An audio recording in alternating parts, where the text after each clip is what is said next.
Shalom sahabat-sahabat yang Tuhan berkati. Jumpa kembali dalam renungan Sabda Bapa Surgawi.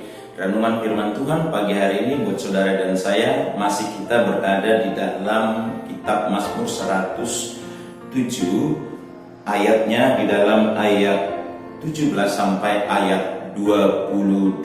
Saya baca satu ayat mewakili ayat-ayat selanjutnya. Ayat 17 berkata, ada orang-orang menjadi sakit oleh sebab kelakuan mereka yang berdosa dan disiksa oleh sebab kesalahan-kesalahan mereka. Saudaraku yang saya kasih di dalam Tuhan Yesus Kristus, kalau kita lihat dari kisah ini, di mana mengisahkan ada kelompok atau orang-orang yang mengalami sakit. Namun sakit ini adalah dijelaskan sakit karena kelakuan atau sakit karena dosa. Nah, untuk itu saudaraku yang saya kasihi, ternyata ada sakit diakibatkan dosa. Ada sakit dikarenakan kesalahan-kesalahan, pelanggaran-pelanggaran kepada Tuhan sebagai akibat dari perbuatan. Nah, itu berarti kita sebagai orang percaya perlu sadar ketika mengalami seperti ini, apa yang harus dilakukan. Nah, saudaraku yang saya kasih di dalam Tuhan, begitu seriusnya penyakit ini, begitu seriusnya sampai dikatakan mereka disiksa oleh kesalahan-kesalahan itu sendiri. Bahkan kondisinya di dalam ayat 18 dikatakan mereka muak terhadap segala makanan dan mereka sudah sampai pada pintu gerbang maut. Sepertinya orang yang sakit ini keadaan sekarat, tidak berdaya, dan bahkan juga hampir mati. Nah, saudaraku yang saya kasih di dalam Tuhan, artinya tidak ada lagi harapan untuk sembuh dari penyakit yang diakibatkan kesalahan-kesalahan atau dosa. Nah, dalam situasi seperti ini, apa yang harus mereka perbuat? Apa yang mereka perbuat? Nah, untuk itu saudaraku yang saya kasih di dalam Tuhan Yesus Kristus, kita mengambil satu tema dalam renungan ini, bahwa bagi Tuhan selalu terbuka pintu pengampunan.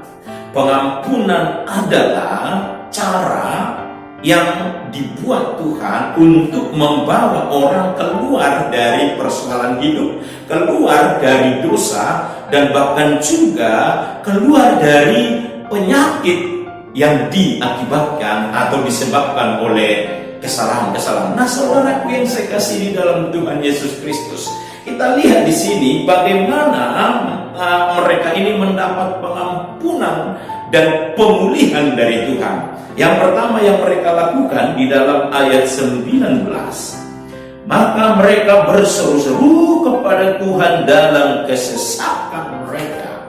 Mereka berseru-seru kepada Tuhan di dalam penderitaan, di dalam penyakit, di dalam kesesakan, di dalam ketidakberdayaan yang sudah tidak ada jalan keluar. Dan di saat situasi seperti itu, mereka berseru-seru memohon belas kasihan dan memohon pengampunan dari Tuhan. Nah, apa yang Tuhan lakukan Bapak Ibu? Masih di dalam ayat 19 itu dikatakan bahwa maka berseru-serulah mereka kepada Tuhan dalam kesesakan mereka, dan diselamatkannya mereka dari kecemasan mereka. Bapak Ibu yang saya kasih di dalam Tuhan, diselamatkannya mereka dari kecemasan mereka. Ada yang terjadi dua di sini, arti daripada diselamatkannya. Saudaraku, yang pertama kita lihat, setelah dikatakan diselamatkan dari kecemasan dan disampaikannya 20, disampaikannya firman-Nya dan disembuhkannya mereka diluputkannya mereka dari liang kubur. Saudaraku, disampaikannya dalam arti keselamatan pertama terjadi adalah ketika disampaikan kebenaran firman Tuhan untuk jalan keluar, untuk disampaikan firman untuk mereka supaya mereka memahami bahwa kelakuan-kelakuan mereka lah yang membuat mereka sakit dan membuat mereka sekarat, sehingga lewat penyampaian firman ini mereka menyadari keberdosaan dan juga terjadilah pengampunan. Saya melihat di sini adalah dituntun orang ini untuk mengakui dosanya, dituntun orang ini untuk menerima Tuhan sebagai Tuhan dan Juru Selamat. Itu makanya dikatakan di situ, disampaikannya lah firman-Nya. Dan yang terjadi kedua adalah terjadi kesembuhan. Setelah ada pengampunan, setelah ada pengakuan kepada Tuhan, setelah ada keyakinan kepada Allah, yang kedua, dan disembuhkannya mereka, dan diluputkannya mereka dari liang kubur. Diluputkannya dari liang kubur, yang tadi sekarat, yang tadi tidak berdaya oleh karena sakit, hampir mau mati, disembuhkannya. Saudaraku, ini berkat yang luar biasa. Oleh karena mereka datang kepada Tuhan, terjadi pengampunan, dapat keselamatan, dan yang kedua terjadi kesembuhan, dapat pemulihan dari Tuhan. Saudaraku yang saya kasih di dalam Tuhan, apapun persoalan kita, bagaimanapun kesalahan kita, karena kalau kita mau datang kepada Tuhan, dan kita perlu sadar, Allah selalu membuka diri untuk memberikan pengampunan kepada siapapun kalau orang itu mau keluar dari dosa, keluar dari penderitaan. Seperti orang ini dapat keselamatan, pengampunan dari Tuhan, dan juga dapat kesembuhan dan kepulihan dari Tuhan. Lanjutannya, apa yang dilakukan orang-orang yang sudah diselamatkan ini? Apa yang dilakukan orang-orang yang sudah disembuhkan ini? Ada dua yang mereka lakukan di dalam ayat 21 dan ayat 22. Biarlah mereka bersyukur kepada Tuhan karena kasih setianya, karena perbuatan-perbuatannya yang ajaib terhadap anak-anak manusia.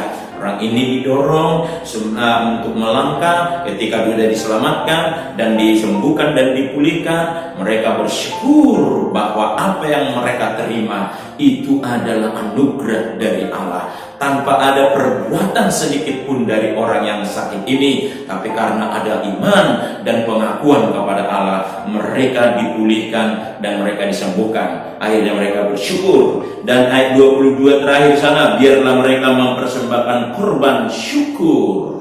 Bapak Ibu yang saya kasih di dalam Tuhan, ini menjadi budaya di dalam bangsa Israel, bahwa mereka kalau bersyukur membawa korban syukur kepada Allah, membawa sesuatu kepada Tuhan, bukan hanya dirinya, bukan hanya jiwanya, tapi ada sesuatu yang dimiliki, dipersembahkan kepada Tuhan.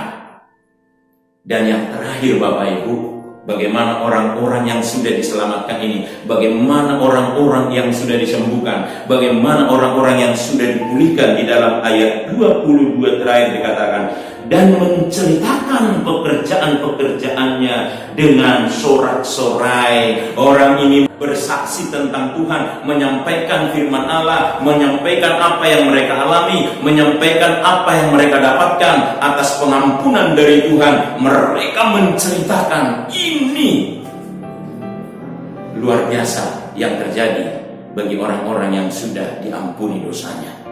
Saudaraku, kesimpulannya pada pagi hari ini buat saudara dan saya, Allah selalu memberi pengampunan bagi siapapun yang mau diampuni dosanya, bagi siapapun yang mau datang kepadanya. Jangan kau bertahan di dalam penderitaan karena dosamu. Jangan kau bertahan di dalam kesalahan-kesalahanmu, karena itu akan menggerogoti hidup saudara dan saya, sehingga saudara tidak berdaya. Tapi tirulah, contohlah langkah yang dilakukan orang ini. Mereka datang kepada Tuhan berseru-seru, berarti bukan persoalan. Dan Tuhan membuka hatinya, memberikan pengampunan, dan mereka diselamatkan, dan mereka disembuhkan, dan mereka dipulihkan, sehingga menjadi pribadi yang suka menceritakan tentang Tuhan. Kiranya renungan pagi ini memberkati saudara dan saya. Amin. Mari kita berdoa. Kami bersyukur kepada-Mu Tuhan, oleh karena pertolongan-Mu. Biarlah kiranya kebenaran firman pagi hari ini menguatkan kami. Terpujilah Tuhan dalam Kristus Yesus. Amin. Puji Tuhan saudaraku. Kiranya renungan Sabas memberkati saudara pagi hari ini. Sampai jumpa dalam renungan Sabas di hari yang akan datang. Shalom. Puji Tuhan. Tuhan memberkati. Amin.